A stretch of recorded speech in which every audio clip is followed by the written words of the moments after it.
Hey, bonjour tout le monde, je vous souhaite avant tout une très bonne journée, j'espère qu'elle se passera bien pour vous, j'espère que vous apprendrez pas mal de choses tout au long de cette journée. L'objectif de la vie c'est aussi d'apprendre des choses en continu, c'est comme ça que l'être humain est fait à mon sens, on est fait pour apprendre. Donc qu'on soit petit, qu'on soit grand, qu'on soit retraité, qu'on soit actif ou non, je pense qu'on est fait pour apprendre et la vie nous donne des leçons tous les jours. Pour commencer, donc, on repart d'où on était la fois précédente. Donc on avait deux nœuds. On a un nœud ici qui est un serveur consul, l'autre un agent consul. Et donc on est prêt à fonctionner avec des services, c'est-à-dire à faire en sorte que on enregistre un service. C'est ce qu'on va faire aujourd'hui. On va enregistrer un service sur notre serveur qui possède un agent consul, de manière à ce qu'il soit connu et enregistré dans cette interface graphique et au niveau de la registrie consul, et donc qu'on le connaisse au niveau du serveur. Avant d'aller plus loin, comme pour les vidéos précédentes, n'oubliez pas de vous rendre pour récupérer les scripts, les configs, etc. Dans le lien qui est dans la description, qui vous fournit donc l'accès à ce dépôt. Avec, dans ce dépôt, vous allez avoir plusieurs choses aujourd'hui. Donc vous avez la présentation, comme toujours, les slides.mdp. Vous avez le script pour créer le serveur consul. Donc ça, on l'a vu dans... il y a deux vidéos. Le script, il y a une vidéo, le script agent aussi. Donc ça, je vous l'ai expliqué comment on fait un copier-coller. On le met sur la machine qu'on souhaite mettre en place. Et l'installation se fait relativement toute seule. Si c'est une Debian, normalement, il n'y a aucun souci. Je vous mets aussi à disposition le modèle de fichier JSON qui permet d'enregistrer un service, et puis je vous mets aussi à disposition une mini application en Flask. Vous voyez, j'ai parlé de Flask, et effectivement, en fait, Flask, c'est un peu comme si j'avais calculé les choses. Je ne sais pas si vous suivez les vidéos, mais j'ai aussi mis en place une playlist dédiée à Flask pour voir un petit peu comment on peut se créer une micro-application. Voilà comment on fait la jointure avec cette playlist. Donc, on va voir ça ensemble. Alors, pour faire les choses, on va regarder vite fait la petite présentation. Donc aujourd'hui l'objectif c'est de lancer notre premier service consul. Donc pour ça qu'est-ce qu'on va faire? On va créer, tout d'abord on va ajouter un fichier de configuration qui va être pris en compte par consul. Donc ce fichier de configuration on va le mettre au même endroit que, alors c'est consul.d ici, je vais le corriger, au même endroit que le fichier de configuration de consul lui-même. Et dans ce fichier de configuration en format JSON, on va dire voilà, on a ici des services, et ces services, donc chaque service possède un nom.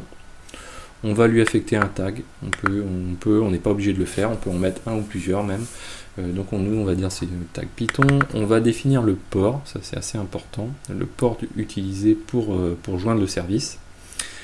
L'IP on n'a pas besoin de la préciser, pourquoi? Tout simplement parce que comme on a un consul agent, et que notre application elle est portée sur la même machine que le consul agent, et automatiquement cette IP là va remonter au niveau de la registrie consul, donc au niveau des serveurs.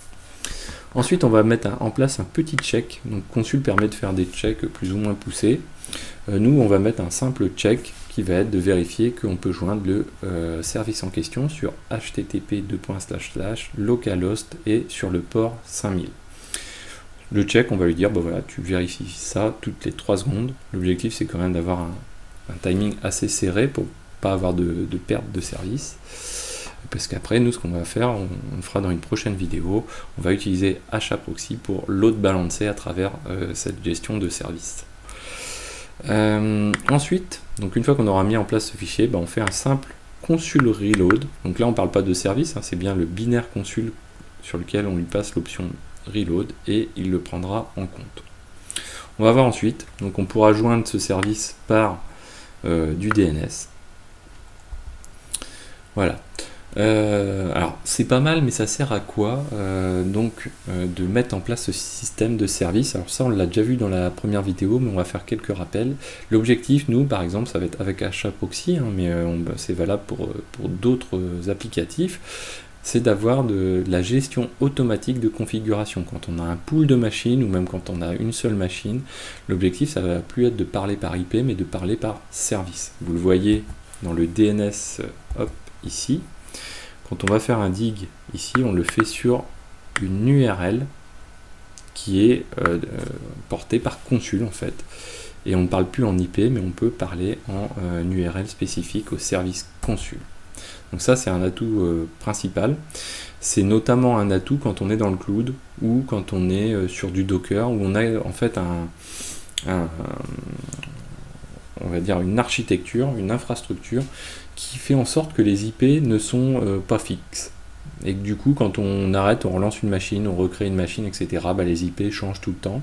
En fait, Consul, c'est le très bon moyen, la couche d'abstraction qui va faire en sorte que notre applicatif qui est au-dessus, par exemple HAProxy, lui, il n'aura pas besoin de tout le temps se remettre sa conf, ou en tout cas sa conf sera remise automatiquement en place grâce à Consul. Donc il simplifie le travail. On peut utiliser aussi l'API Consul, donc à l'aide de curl, ça on le fera comme ça, mais voilà, c'est pas forcément d'un intérêt majeur. Donc sachant qu'il y a des systèmes de proxy ou load balancer de type Envoy qui sont capables d'interroger cette API. Nous, on va utiliser, donc dans notre exemple, dans les prochaines vidéos, on va utiliser un outil qui s'appelle Consul Template, qui va permettre de mettre en relation Consul et HAProxy par un système qui est très intéressant, un système de template. On verra ça plus tard. Donc on n'aura plus besoin de toucher à cette conf, et tout sera centralisé, et quand on a besoin de faire des modifications, l'avantage c'est qu'on n'ira plus faire nos modifications sur le serveur qui porte par exemple le HAProxy, mais on aura simplement à retoucher le consul agent, c'est-à-dire vraiment la machine. On se rend uniquement à un seul endroit sur la machine qui porte un service applicatif. Oui, voilà, donc on a donc on parle qu'à des URL. On va passer donc à la mise en pratique. Donc je vous ai dit tout ce qu'il y avait comme fichier à notre disposition. Nous, ce qu'on va faire dans un premier temps, donc le consul agent, il est ici. Donc on peut faire un service consul status. Hop, voilà. Donc là, il fonctionne bien, il n'y a pas de souci. Hop. Donc nous, ce qu'on va faire, on va copier notre applicatif. Donc on va faire un docker cp de app.py et on va le mettre sur oki-deb-vm park2. Donc on va mettre ça dans /tmp toujours. Ça n'a pas de grande importance pour ce qu'on fait. Donc là, ici, si je me rends dans /tmp, j'ai bien mon app.py. Donc si on regarde rapidement ce qu'il y a dedans, mais je vous invite plutôt pour ça à visiter la playlist dédiée à Flask. On a donc un script en Python qui lance une mini application qui s'appelle app en Flask, avec une route unique qui est la route /, donc la home, dans laquelle on lance donc la fonction hello world. Et en fait, cette fonction, qu'est-ce qu'elle fait? Elle récupère le nom du hostname, donc en l'occurrence le nom du conteneur. Elle l'imbrique dans une variable qui s'appelle message et qui dit bonjour, je suis tel hostname. Donc ça, c'est une variable hostname. Et qui le retourne. Donc du coup, quand on va interroger ce service, quand on va interroger cette application, elle va nous retourner le nom du hostname en question. Donc on va se faire ça rapidement. Donc je fais un chmod 755 sur app.py. On va peut-être installer, oui, il n'est pas installé. On va installer Flask. Non, c'est pas mal quand même. Hop.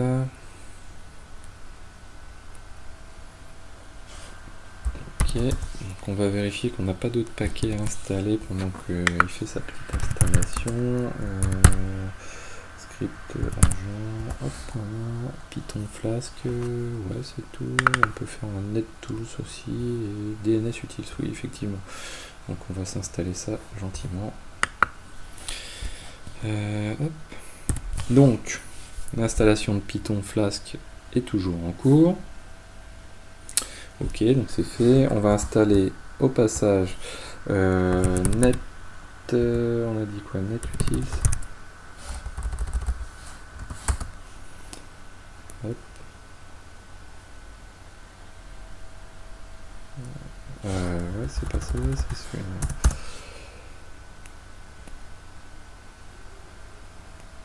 À chaque fois je confonds et je pense que je suis encore trompé. Ok. NetTools. Alors.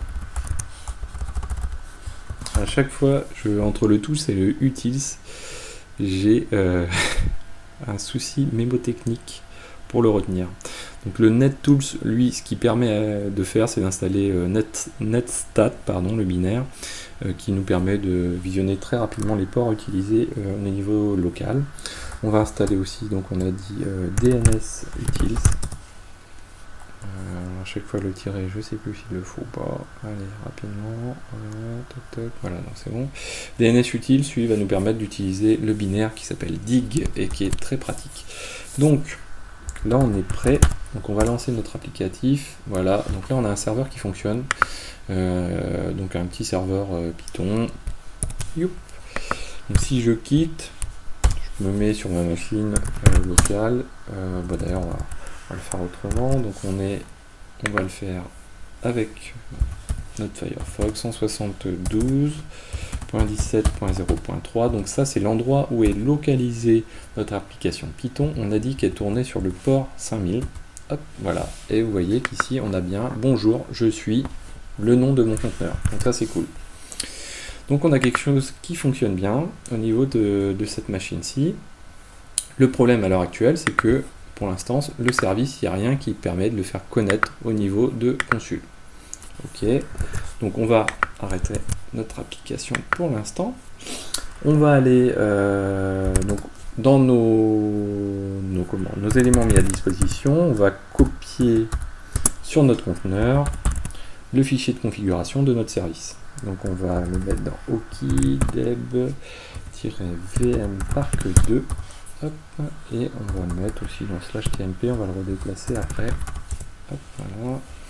Donc ici, je retrouve mon fichier de service qu'on a vu tout à l'heure. Là, j'ai un port 80, c'est pas où? Non, c'est pas où. Vim mon service. Alors, ce qu'on va faire, si on veut vraiment utiliser le port 80, on va se le faire autrement. On va le changer ici.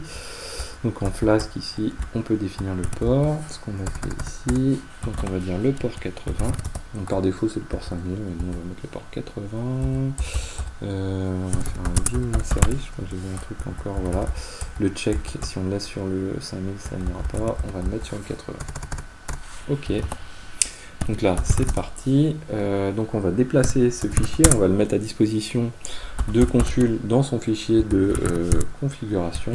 Donc on le met dans consul.d, voilà, et là je fais un consul reload. Hop, voilà.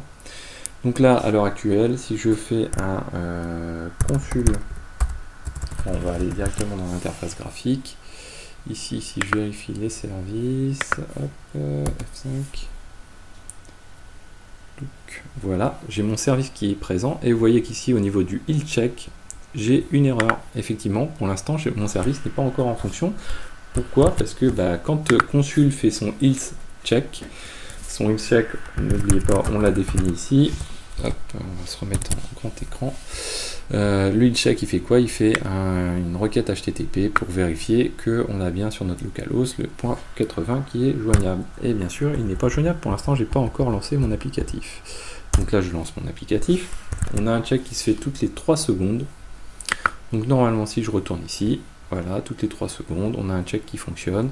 Et là, au niveau du health check, on n'a pas de souci. Voilà, donc on a bien un service Python qui fonctionne. Donc si je le refais ici, toc du coup sur le port 80, comme ceci. On a bien donc notre applicatif qui fonctionne. On a ensuite un consul agent qui connaît cet applicatif, qui l'a fait remonter au niveau de la registrie consul. Et du coup, on a bien notre serveur consul qui connaît ce service. Donc ça c'est plutôt cool, vous voyez. Donc on a aussi le système de tag qui fonctionne. Voilà. Alors ce qui est intéressant aussi de voir, c'est au niveau de notre serveur qu'on vient de lancer, notre application.